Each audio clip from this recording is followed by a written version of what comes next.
معنا نهج حياة جئنا تبصرة عن كل ضلال أعددنا بضع رسالات تحمل نورا للأجيال.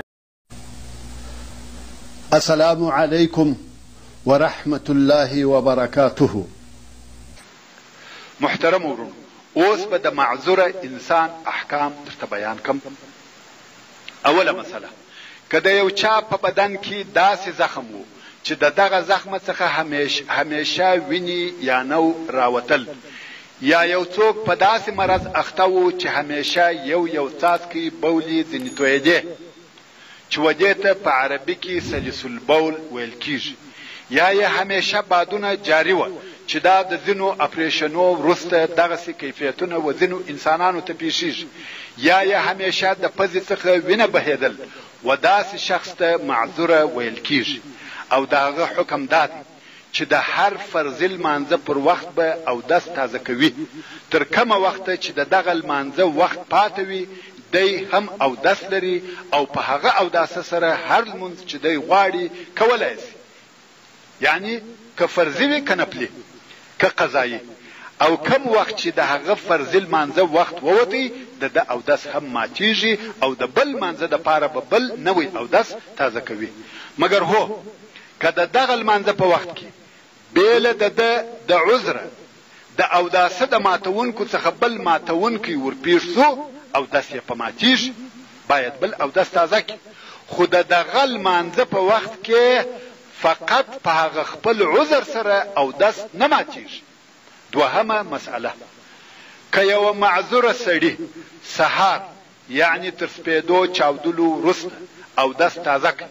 د لمر په راختلو سره اودس ماتیږي، او که تر لمر راختلو وروسته اودس تازه کوي، په دغه اوداسه سره د ماپښین لمونځ ادا کولی سي، او د مازدیګر د وخت په داخلېدو سره دغه اودس باطلیږي. درېیمه مسئله، که د یو چا په بدن کې زخم و چې همیشه د هغه څخه ویني یا نو راوتل، که دغه سړي اودس تازه کړي او پس له اوداسه بل نوی زخم پکښې جوړ سو، او د دغه نوي زخم څخه یې وینه راووتل، اودس یې ماتیږي. څلورمه مسئله، انسان د دغه عذرو په واسطه هغه وخت معذوره بلل کیږي چې د یوه لمانځه پوره وخت پر تیر سي، او د ده وینه یا نور عذرونه جریان او دوام ولري،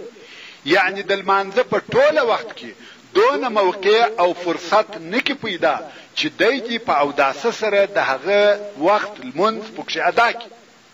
او که چیرې دونه وخت د عذره څخه خلاص سو چې دغه لمونځ په اوداسه سره ادا کړي، دې ته معذوره نه ویل کېږي، دا هغه اول وار چې ورپېښېږي، او نه دغه د معذوره حکم پر هغه چلول کیږي. مګر هو تر دغه اول وار وروسته په نور وختو کې د همیش د پاره د وینې بهېدل یا د عذر وجود شرط نه دی. وروسته که بیا ګای عذر موجود ګای غیر موجود وي، معذوره ورته ویل کیږي. خو د اول وار د پاره چې وده ته دا عذر ورپېښېږي، دا عذر بیا دونه دوام لري چې د یوه پوره لمانځه وخت په بر کې ونیسي. پنځمه مسله، که د ماپښین د لمانځه د وخت څخه یو څو دقیقې تېرې سوي وي چې وینو جریان پیدا کړي، یا بل عذر ورته پېښ سو، د وخت تر آخره دی انتظار وکړي. که وینه ودرېده اودس دې تازه کړي او لمونځ دې ادا کړي، که وینه نه ودرېده بیا دې هم اودس تازه کړي او لمونځ دې ادا کړي. او بیا نو د مازدیګر وخت داخل سو، په دغه وخت کې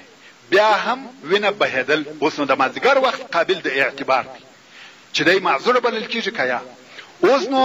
د مازدیګر وخت داخل سو، په دغه وخت کې بیا هم وینه بهېدل او هیڅ ونه درېده، دغه وخت نو دغه انسان معذوره دی، او د معذوره احکام پر عملي کیږي. او که د مازدیګر په وخت کې وینه ودرېده، معذوره نه ورته ویل کیږي، باید د ماپښین لمونځ باید د ماپښین د لمانځه قضا راوړي، او نور لمونځونه په خپل ترتیب سره کوي. شپږمه مسله، که د معذوره شخص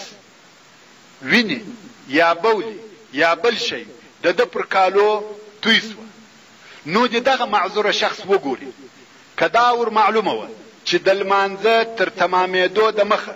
بیا هم نورې راتویږي نو یې پرېولل نه دي لازم، او کې دا خیال وو چې بیا داسې ژر نه راتویږي لمونځ کولای سم، نو د دغه نجاست پرېولل لازم دي. سبحان ربك رب العزة عما يصفون وسلام على المرسلين والحمد لله رب العالمين، وصلى الله تعالى على خير خلقه محمد وآله وأصحابه وأهل بيته أجمعين، والسلام عليكم ورحمة الله وبركاته.